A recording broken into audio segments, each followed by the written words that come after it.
Welcome all. My test device is making noise.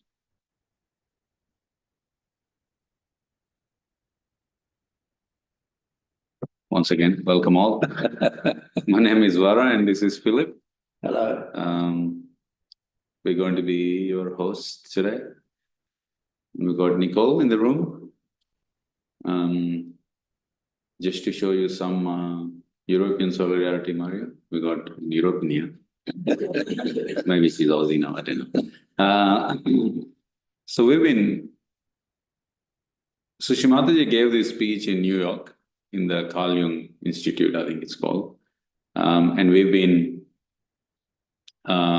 taken one speech and then have divided into about 4 parts. And every time we come, been listening to about 15 minutes of the speech.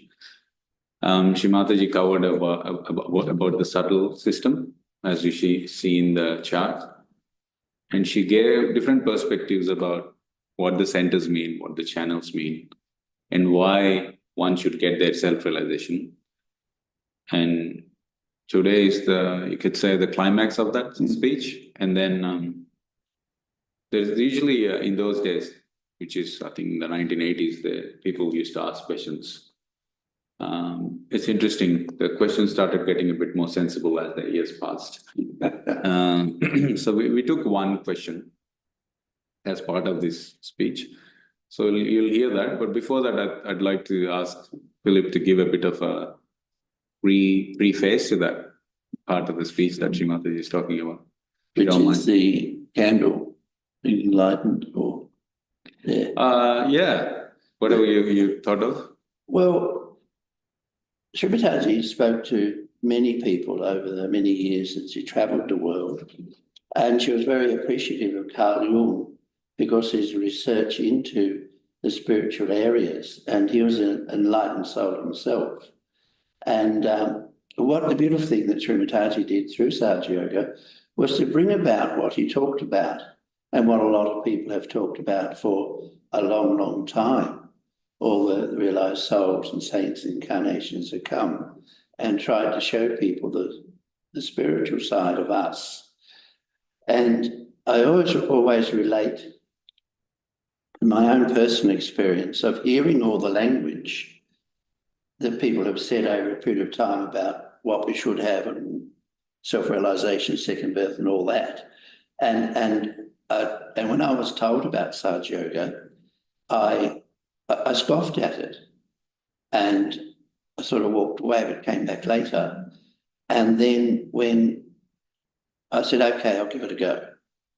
And I felt it on the system. And this is one of the really important things about Sahaja Yoga, is that Shri Mataji started Sahaja Yoga. She gives realization to people and they can pass it on through contact with others. And she likens it to an enlightened candle can enlighten another candle. Very simple analogy, but very true. And it's like, I could say to you, over that hill is a lovely scene, because I've been there, and you can doubt it, but you can go and look for yourself.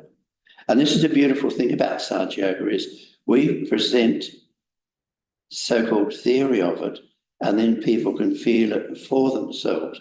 But the thing I always ask people to do is, it is subtle.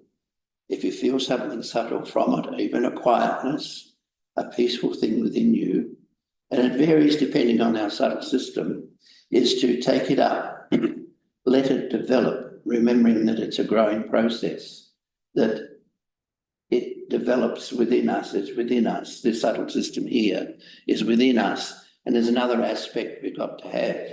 We've evolved up to be the human being developed. We've developed our left side, our right side. We've become modern.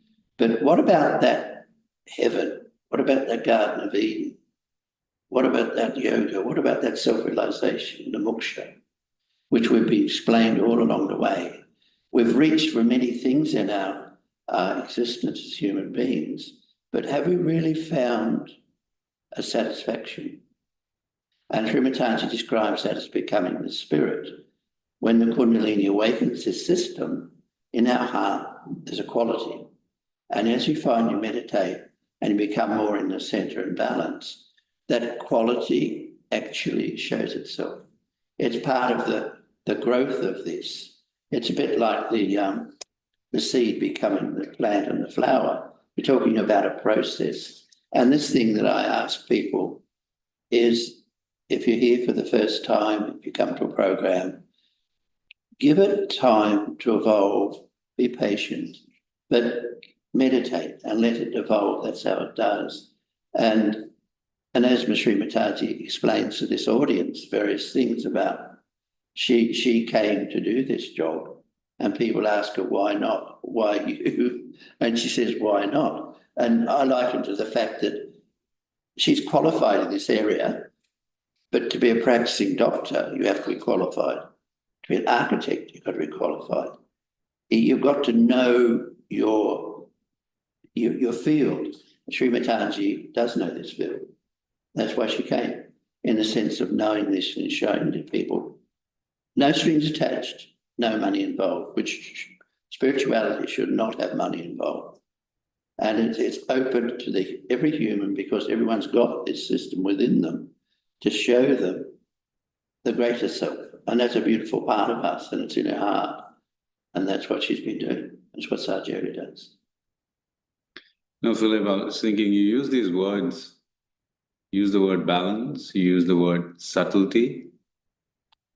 They're just out of the lexicon in the modern world. Yeah. I mean, yeah. If we keep meditation and spirituality aside, subtlety is just lost on us. Yes. You know, you have to, because you, at work and general situations, when we grew up, it used to be, Dad had to see us and we would know he's not happy. Oh, now it has to be very explicitly explained. And then there are books about and that sort of thing. And then I was reading a book, it's called The Problem of Pain by C.S. Lewis. And he uses all these words. Yeah. Virtuosity he uses. Yes. I'm like, virtuosity, what? And then you have to look at the dictionary and so on. And then there's the beautiful words. And there is this other word called meekness. So, yes. And then, you know, if you ask anybody going on the street, what is meekness? Oh, that means weak people. Well, if it's weak, then nobody would have invented the word meek. There is the reason why there is a word called meek. It was meek and mild. It was an old saying from past. Yes. I think it's because we've got into the right side, which is part of the human awareness, which we need to have to be active, to do things and have that freedom. But the ego takes over and actually dislodges and forgets about subtlety, because that's the nature of the right side, where the left side has a more subtlety and softness and an empathy about it, which is an underlying quality. Now, you got the moon on one side, the sun on the other. The sun will always outshine the moon. That's part of that's what happens when the ego collectively, and this is what's happening in the world, is, you know, even the word God's not fashionable because the ego's become so prominent in the sense of materialism, political power. These are the beautiful things behind. I was talking to someone at work and he said, at the moment we have 8 billion gods. Just every one of us considers ourselves a god. Very hard to learn anything from anyone because I know everything. So the word meekness is very interesting because what was that in the Bible called? The meek shall inherit the earth. Meek shall inherit the earth. And I'm pretty sure God wasn't saying meek shall inherit the earth in the sense of I'll conquer the world. You know, I'll have machine guns. And you know, God didn't invite machine guns. So the meekness is an interesting thing. Also in Sahaja Yoga is you have to sort of be a little bit humble. Yes. To accept that somebody out there in that photograph knows something more than I do at the moment. Yeah. So without that little level of meekness, it's a bit hard to grasp all the knowledge. So that's the only prerequisite, I think. Well, this is one of the reasons why when I speak to people who do programs is to say, you've got your center, your Kundalini's awakens it, and to meditate, you develop the center, which automatically shows you over a period of time where you are within yourself. And you become aware of your right side or your left side, and you go, oh. and you become aware of the inner thing. And you know that the quiet space, that thoughtless awareness, the spirit, is the beautiful alternative to the right side, the left side. So it's like a growing thing that's what realization means, is to realize, even though we've still got the left and right there within us, and occasionally you might go, oops, the right side's there, you can feel it. You've always, with your meditation, there's a center where the growth takes you up and up. This is why meditation just takes us there. This is what Shri Mataji has introduced for us to do. It's interesting what you say, in the sense that sometimes, where did I read this? You know, when you're sad, you are in it, so you don't know you're sad. You are in it. Yeah. So what Philip is saying also, I think, is that once you know where you are, whether in the past or the present, I think half of the problem is solved. Oh, definitely. You go, oops, you realise, no, there's more than just being miserable, there's more than being aggressive. It's because this awakening gives you the alternative, and the meditation develops that to show you, like the scene over the hill, somebody's told you about, you see the scene, and this is why people meditate, reveal it within yourself, because that's the way it is. All right. That's the way it is. So we'll play the speech that we've been talking about. After that, if you don't mind, Philip, to take us through the realization process. Okay. And then hopefully you'll understand what you're talking about, or experience what you're talking about. The experience will show, yes. Okay. Give us a second.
Here, people might say, then why you? I mean, it's very common question in the all Western countries, then why of all the persons you should do it? I said, you better do it. I'll be very happy. I would like to retire with my husband, with my grandchildren. But the thing is, I have to do it. What can I do about it? I mean, say you are intellectuals, I am not. You can drive a car, I cannot operate a bank, I cannot do many things. Supposing I know how to do Kundalini, why should you feel so hurt about it? And it's a thankless job. You have to work really very hard, 24 hours job it is, you see, and everybody wants to gain out of it. So I don't understand that why should the ego come in between? But doesn't matter. I'm like a bank. I have to just cash your checks. That's all. I'm here for. I have nothing to gain out of it. In the sense that I feel very joyous when people get their realization and that's really get their own, because this is your own thing. It's within you. It is nothing to be paid for, nothing to be worked out. It's just within you. But supposing one person gets it, he can give it to others also. Like one candle which is not enlightened can be enlightened by another enlightened candle. Now this candle doesn't do anything except that it enlightens that candle, and that candle has to be enlightened another candle. It is as simple as that. It's nothing very serious. You don't have to go into the. She told me, I was really thinking Jungian, so how will I address them? You see, they're already moving like that, and I'm such a simple person, how will I tell them what I have to tell them? But it is such a simple thing, I tell you. It's even simpler than cooking. So one should not think that God could have made anything very complicated. See, we breathe without even reading a book. Supposing we have to read a book and then breathe, how many of us would survive? It's as simple as that. Now, if you have to evolve, if God has created this universe, and if He wants to save His universe and His creation, He has to jolly well do something about it. If He has made us like this, He has to give us realization too. And it is so surprising that I find it is working out. Of course, we cannot have 50 million disciples like that as these fake gurus had, because to create a plastic flower is very easy. You just give somebody a name, go on repeating this name. Now they give a name, repeat the name of Rama. Now there is no connection, you go on pressing on your sympathetic nervous system. Now Rama could be a servant dead somewhere, he just enters into it and you start jumping. You start jumping like a frog. Some people came to my program, they are jumping like a frog.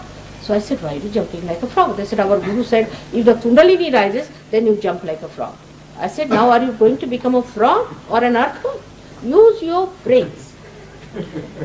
That's the problem. You see, with all intelligence, when it comes to their evolution, to the living process, they just don't want to use their brains. Whatever these gurus tell them, they are willing to do it and do whatever they like. Like another guru is there who brings out diamonds, this, that from the air, and it's all jugglery. It's absolutely jugglery.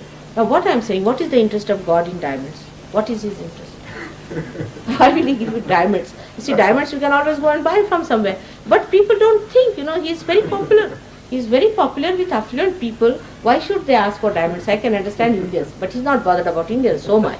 But He gave a diamond ring to a gentleman who was a very, very rich man. So I said, why did He give you a diamond ring? He should have given it to your driver. And if he's such a diamond ring fellow, why doesn't he solve our problems in India of poverty completely? So this is what one has to think openly with open mind, and you can save all these people from these cults and sects. Now the best part of it, that I am also called as a sect. That's the best part of it. From the year 1970, I am the lone person who has been fighting these people, saving people who have suffered from it. I am the person who has been telling everyone about them, their nature, what they have been, how they practice this, how they have managed you, what has happened to you, everything. Despite that, the shallowness of the naivety, we can say, of the Western people, now they call me also a sect.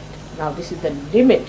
I said to call me as a sect, it would be something like calling Christ as Hitler. I mean, I can't understand how these two things can go together, a person who is fighting them lonely, all these things. So this is what it is, and I'm very happy that you have given your precious time today and listened. Now, I would like to have a workshop, because I know it will work out very fast with Indians, because it has worked out always. All those Indians I've met have been wonderful people, because they are not so one-sided as Freudians are, because you see, Freudian reduced us to a sex point. Absolutely, are we sex points now? I mean, this is too much, very ridiculous. I mean, it doesn't behove anyone to say that about a human being, that you are nothing but a sex point. But we live without a sex also, so are we not living? Are we not existing? I can't understand how people accepted Freud so much. At least Jung at that time could see this point clearly, that it is not something that has to do with one human being. It's a collective, and this is a happening that is collective. You'll be surprised that people, when they get realization, they can be in thousands. In India, in thousands they get realization, in thousands. And also should happen here in America if our chakras are alright, because the chakras here are going hayward. I must tell you, the vibrations here are not good, because you have witchcraft, you have all the gurus settled down in America. Imagine how they felt so attractive. All of them horrible people are down here, and one better than the other.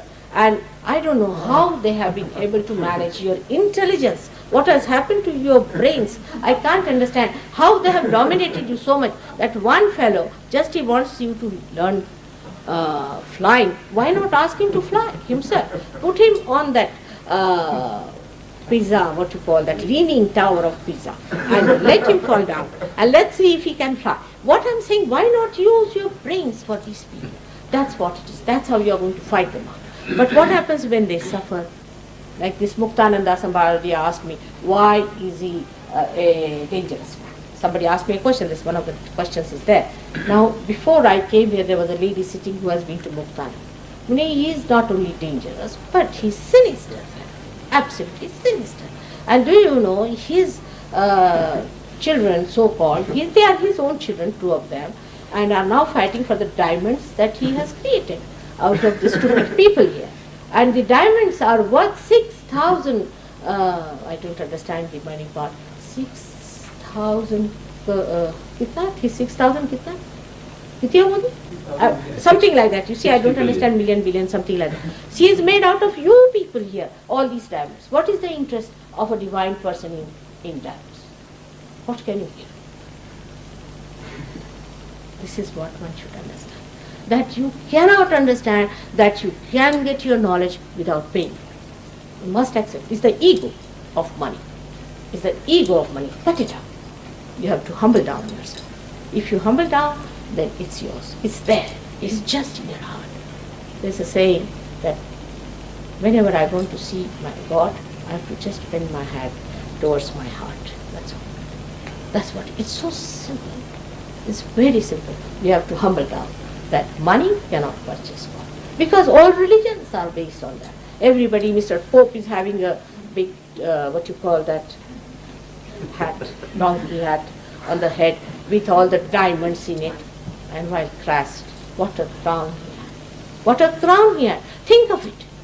And now like a pop star he's waving to all the people, creating problems for these Polish people, and a political stunt he's creating. Why don't you think about this? All these things that condition people and making money out of it, and seminars and this and that. I really am surprised. Where are you lost? What are you doing? Why don't you come to reality that the spirit is within? It is such a simple thing, and that Kundalini is your own mother. She has only one child, and she's so anxious to give you realization, so very anxious that it will just work in a split of a second. So why go to these false things and false ideas and false conditioning, having big seminars and big things? There's no need. Actually, for me, it's not necessary even to talk. But without talking, who will come to Sahaja Yoga? Nobody. So I have to talk. I've talked and talked and talked. So much talked you can't imagine. I've got about at least 1,000 lectures in London, and they all feel that it's something great. I don't know, but I wish I could stop now talking. The other day, somebody was talking, and I was so happy that that person can talk very well. I said, now I retired from talking, I will just do the raising of the Kundalini. You better see to that talking. And I'm quite happy. She also said in a quite good way, whatever it is, you people all enjoyed it. So maybe that some of you might come up as great speakers in Sahaja Yoga, and you might be able to relieve me of this too much talking. Thank you very much. May God bless you.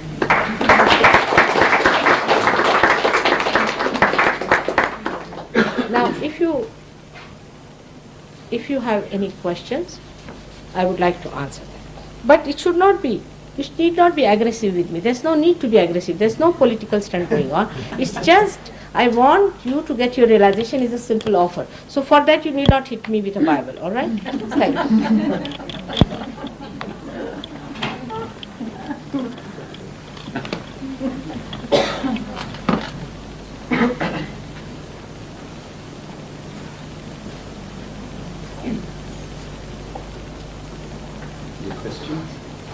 Yes, ma'am. When I first learned, excuse me? Little loud. When I first learned about Kundalini, a basic learning of it many years ago, part of what I understood was that the Kundalini, you talked about raising it spontaneously. Yeah. And what I had understood was that you must always have a master to help you raise it, that somewhere it isn't safe, I mean psychologically or emotionally, to raise it yourself, that you need the master to guide you. Yes. So I wanted to ask about Yes. the raising of it spontaneously. She's asking me if that she's read that you have to have a master. No doubt, you have to have a master, no doubt. Meaning the person who is an enlightened soul, a person who is a realized soul can only do it. I wish Jung knew how to do it, he would have done it himself. So you have to have a master who is called as a Satguru, the one who has achieved the truth and who is a master. Now, I am not a master, thank God. I am not a master at all, I am a mother. And mother is always a master in a way. So that's what it is. But as far as I am concerned, I am too soft to be a master, I think, because I cannot be hard with people. But masters are horribly hard.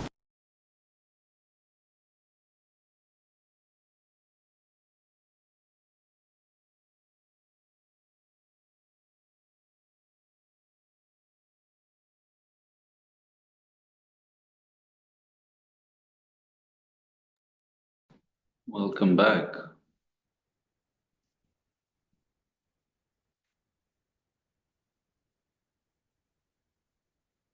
Would you like to take us through that meditation realization process? Yes. So we've talked a lot about it. Now let's go through a process. For those who are first time here, go through it to awaken your Kundalini. For those who've been before, we'll go through it to enhance your Kundalini, to make clear your centers and your chakras. So we open our hands on our lap, and remembering that the vibrations are here, which the Kundalini responds to. That's how it works. Place our right hand on our heart.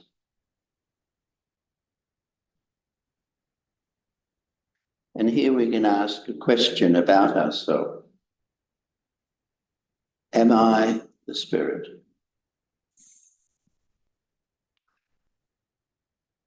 Very important question, actually. Am I the spirit?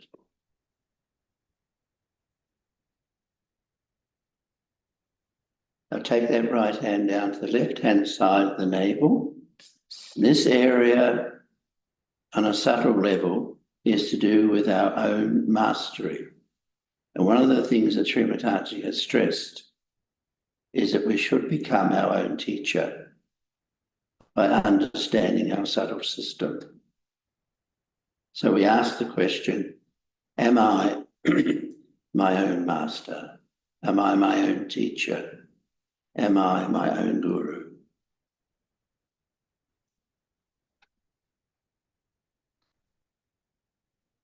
Take that right hand down, left hand side where the leg joins the body. We're working on the left hand side because this is the side of desire. At this point, we ask, am I the real knowledge? Am I the true knowledge? We have to find the knowledge which is beneficial for us. It's important. Am I the true knowledge?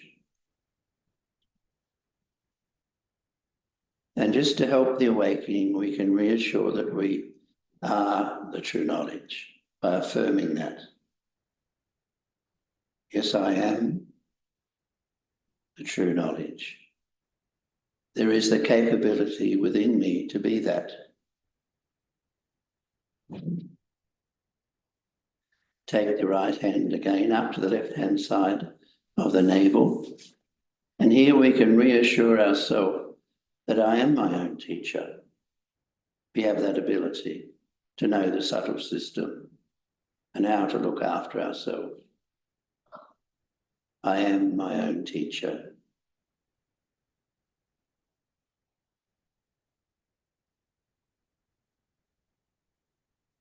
And there is such a joy in knowing our own system of how we really operate. Back to the heart. The heartbeat reflects the spirit within ourselves. It's an eternal, permanent, loving energy. It's subtle, it's quiet, but it's the most dynamic. So we can affirm the fact that I am the spirit.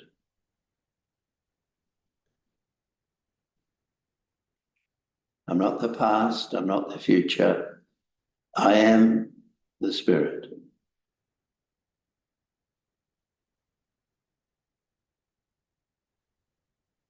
When we mention spirituality, this is where it really is. It's in our heart.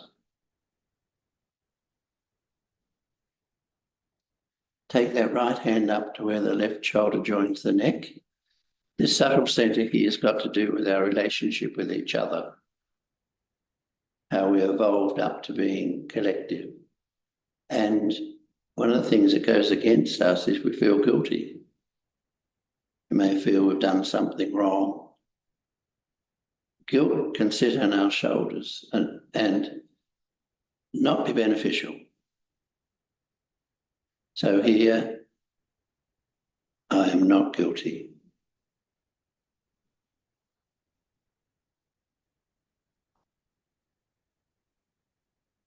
We've made mistakes.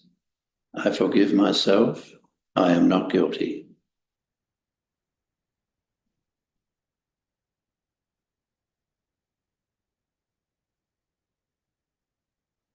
Take that right hand to the back of the head. This is where our superego sits. It's our past, it's our memory. And here, just to clear our past and help us understand ourselves more, I forgive myself. That helps lighten our past by forgiving ourselves. Because we're not the past. That's been and gone. I forgive myself.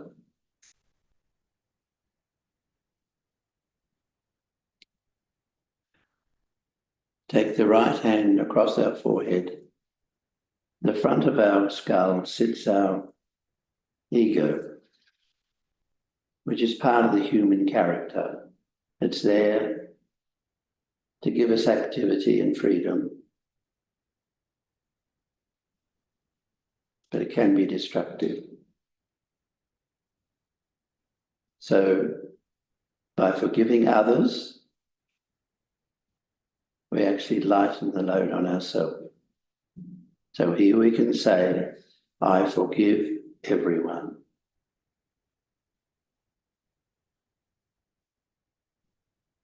It's one of our better qualities.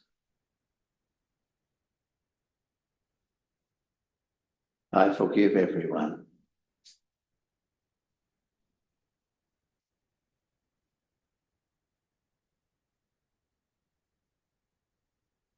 And we can ask to be made as a forgiving person.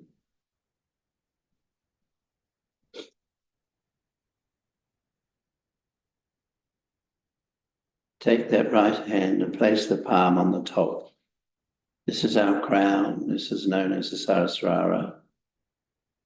The halo, the flame, the lotus, the top. It's an important area. And here we ask for our yoga. We can ask for our self-realization, our moksha, our second birth. Many names from different cultures and areas which indicate this happening.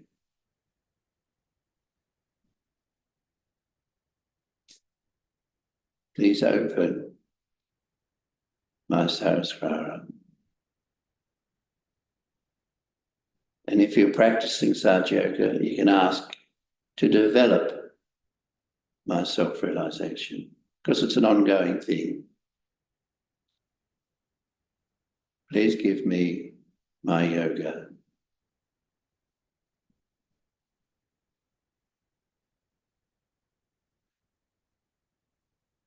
Let's close our eyes. Lift that hand slightly above our head to see if you feel a cool breeze there.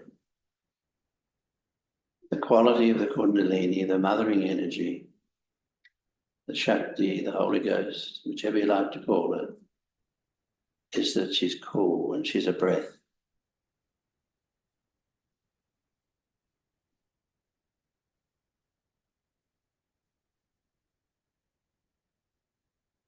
We can bring our hand back to the front of our body and start at the base and lift up the centre with our right hand. She responds to this. Do that 2 or 3 times. Then feel above, just to see in your own experience whether there's a cool breeze there.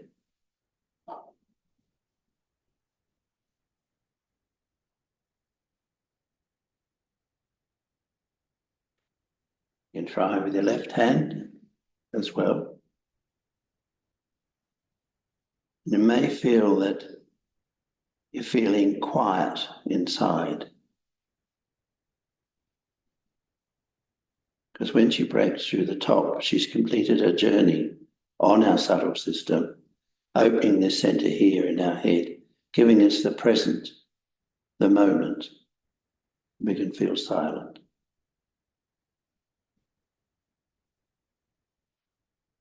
We can open our hands on our lap, just close our eyes for a couple of minutes and keep our attention on the top, on our own crown, our fontanelle.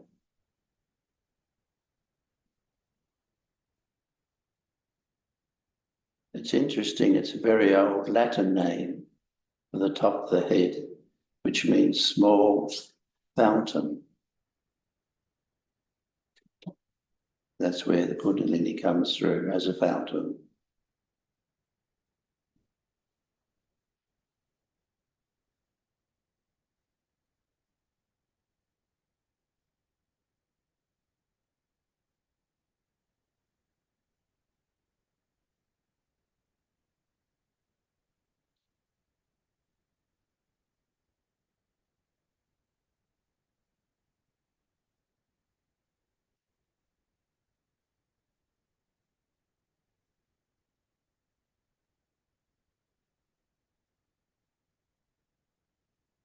If the attention does wander,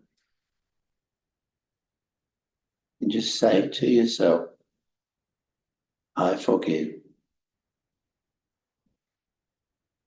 And take our attention back to the top.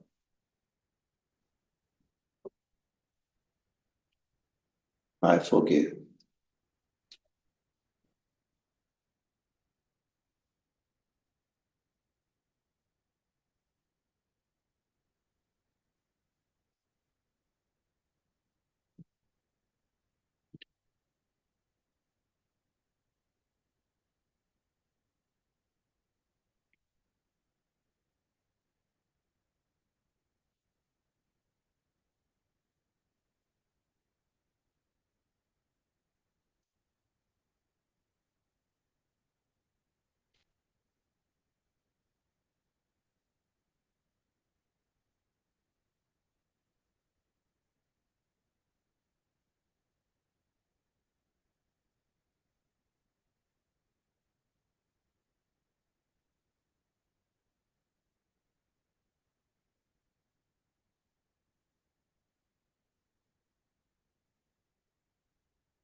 And open our eyes and just take our hands up. Just see if we feel a breath or a breeze across the hands. The ancient name is Numa, means breath. Been spoken of for a long, long time. The breath, the breeze.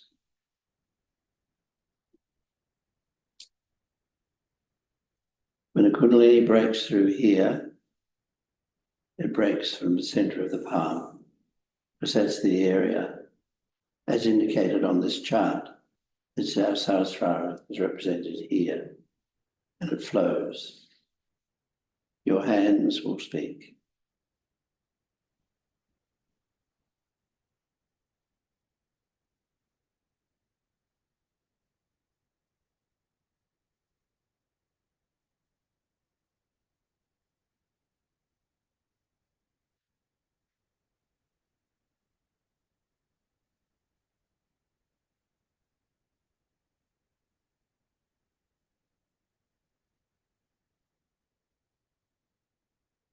Thank you, Philip. We'll do the second part of the session, which is another meditation session. So we can keep our hands on the lap, both our hands. Another thing you'll learn today is how to raise your Kundalini and Bandhan, which is basically reminds you to take your attention inside. So more than the motions that we do, it's important to keep that emotion in your heart, where you're bringing your attention to the bottom, what we call the Kundalini, which is the motherly energy within you. And for a couple of seconds, you take your attention inside, and then you repeat what I'm doing at the moment. So with your left hand going up, you make circles around with your right hand. So you continue along with the journey of the Kundalini, make a knot. And then you do that again and make a couple of knots.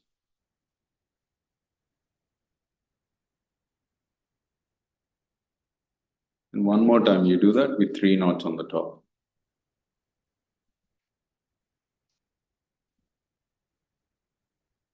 And then we take a protection around us. So with our left palm as it is, then right hand goes around. And then we take a protection above our body. That counts as 1, a full coming back to that point. We do it all together 7 times. So second time,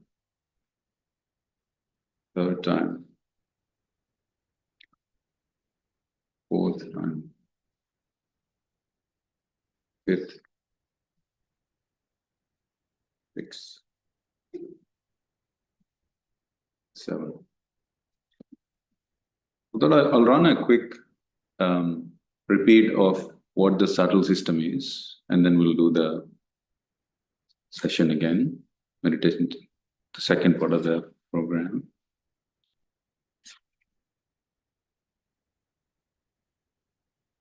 So what I'm sharing now is the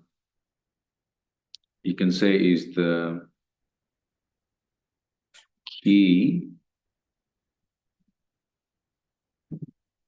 Second.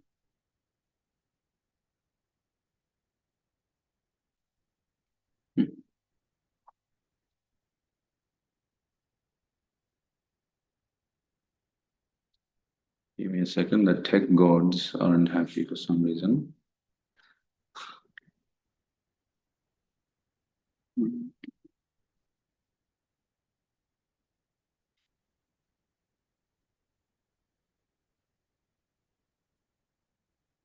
They are happy this time, I think.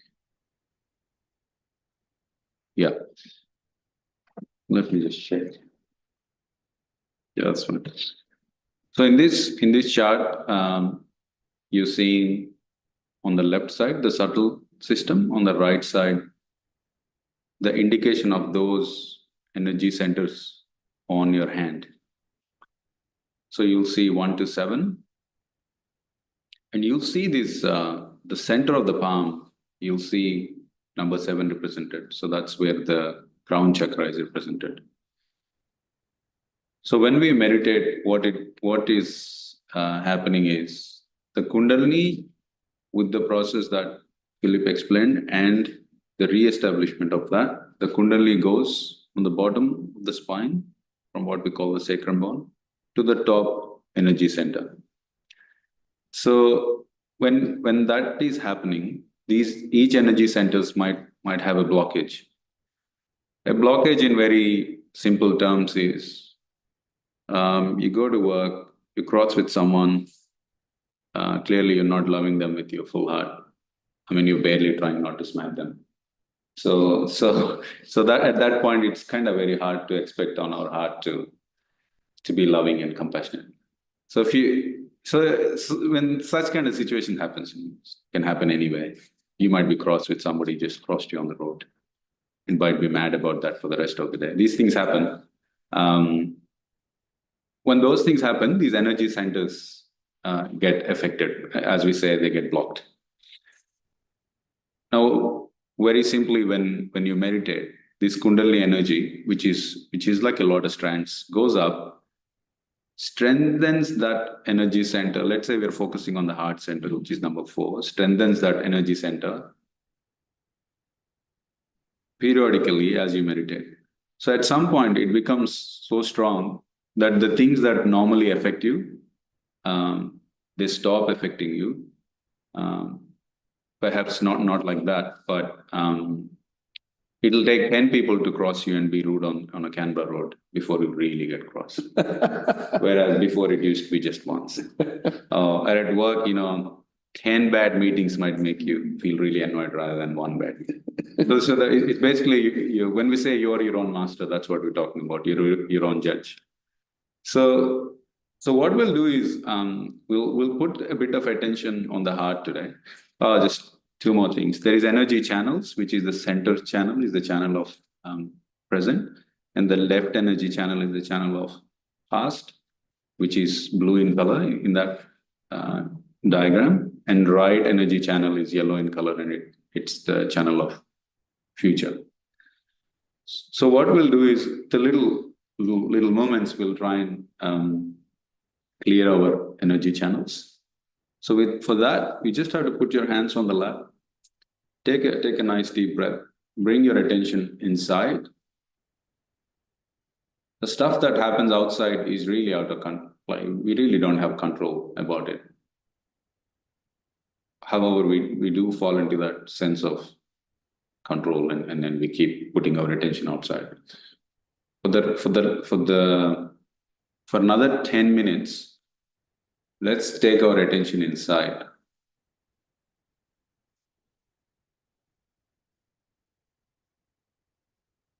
The concept of attention is so unspoken about, it's probably a little bit hard to grasp. So what we can take is, let's put our right hand on the heart.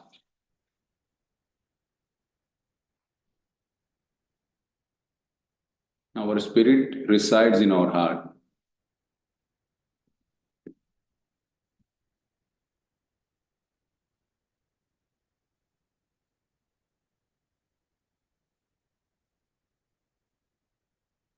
With our hand on our heart, Shri Mataji says that the seat of the crown chakra is in the heart.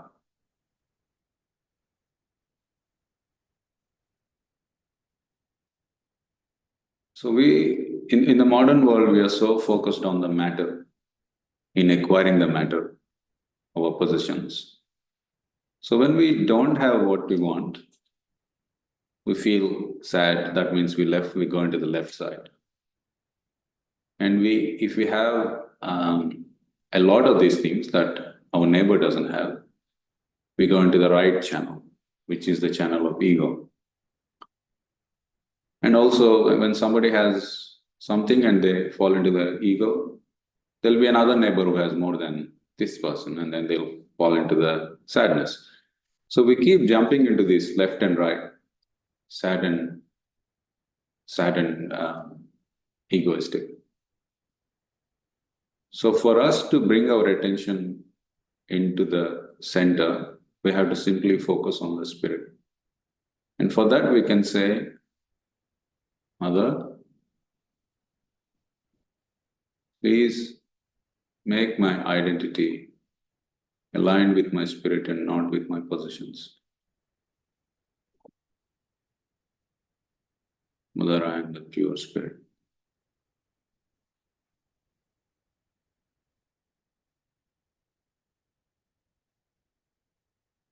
Mother, I am the pure spirit.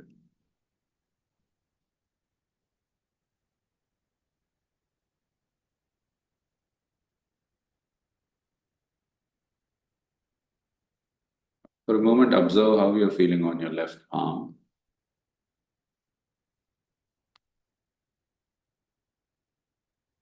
You can repeat the affirmation in your heart in any language that you like. Perhaps your mother tongue is the best bet. Mother, I am the pure spirit.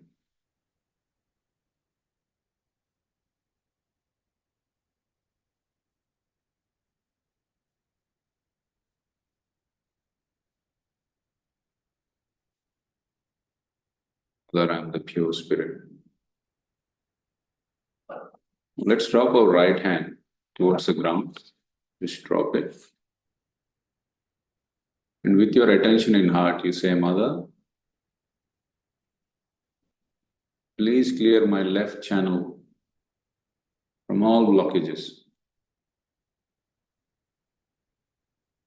Mother, please let all the lethargy and the sadness, the negative thoughts dissipate away from my left channel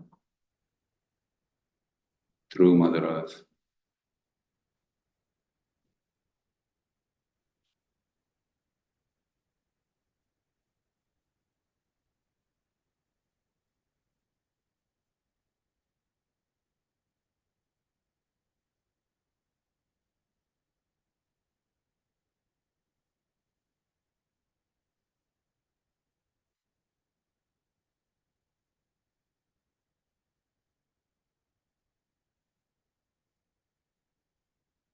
Mother, please bring my left channel into balance.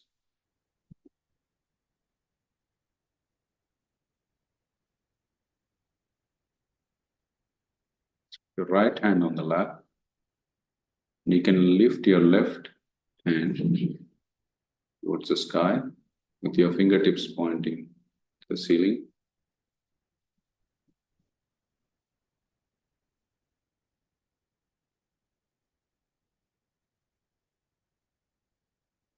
Here we ask, Mother, please clear my right channel from all the blockages.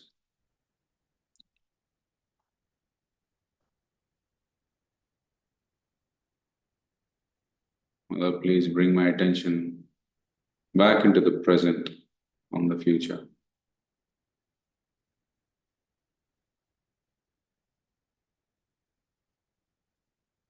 Mother, please bring my right channel into balance.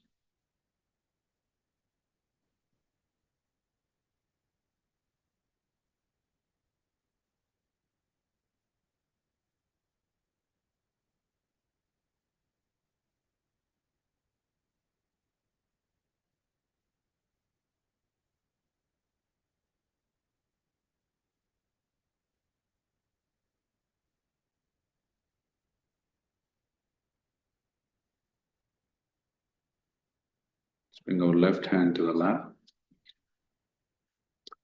Let's put our right hand on top of the head, on the fontanel bone.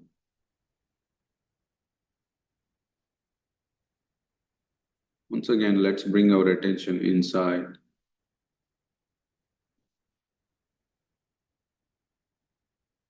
Mother, please establish my self-realization.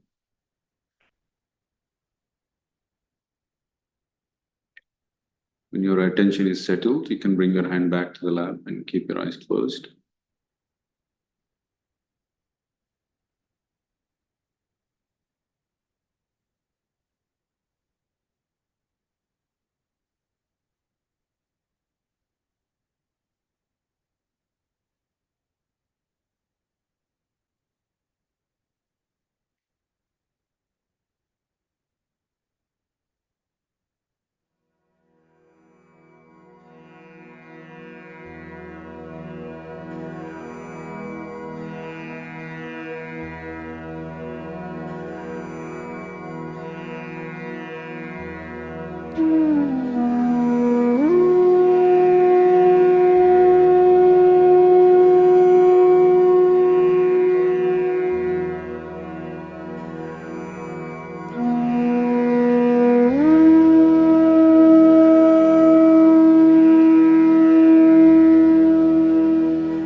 To finish off, let's raise Kundalini and take Bandhan like we did before.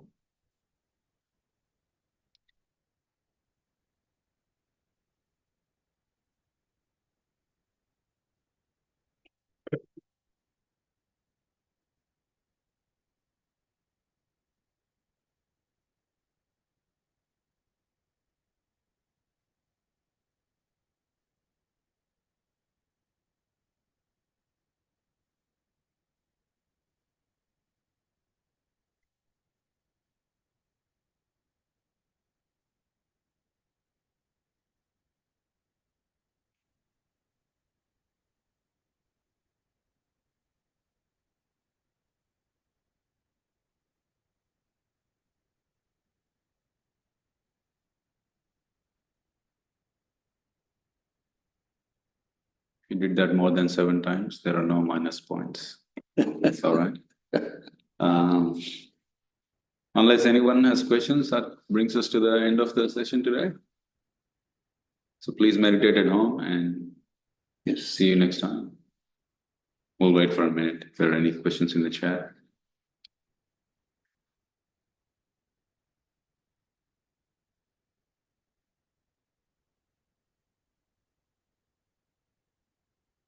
All right. No questions, I see. Nice. See you all next time. Bye. Good night. Good night. Good day.